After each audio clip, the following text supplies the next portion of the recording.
People often imagine that castle walls were just left as bare stone, but in fact they weren't. They were plastered, painted, decorated.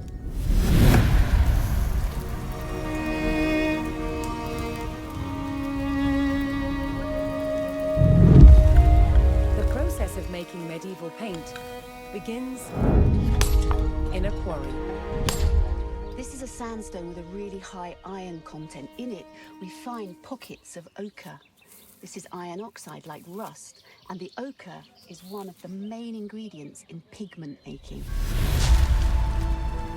First, the ochre is crushed into a fine powder. The finer the particles in paint, the better the paint will be. Once ground up, water is added.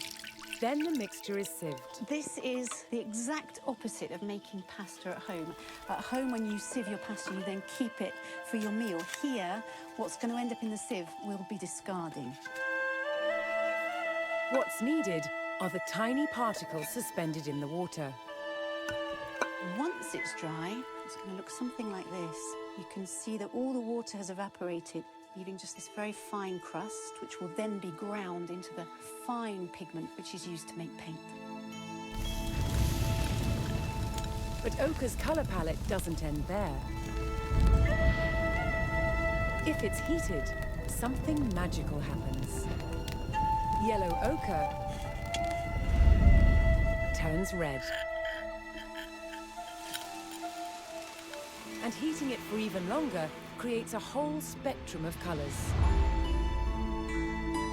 It's been burnt for over 72 hours at 1,000 degrees Celsius, and that gives us this incredible purple colour. To turn the pigment into paint, it's bound together with egg and tree sap. A popular motif in the Middle Ages was the use of stones and roses.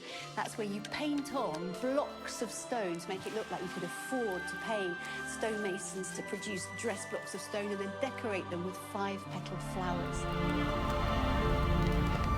So, medieval castles were far from the gloomy places we imagine today. They were full of colour and light.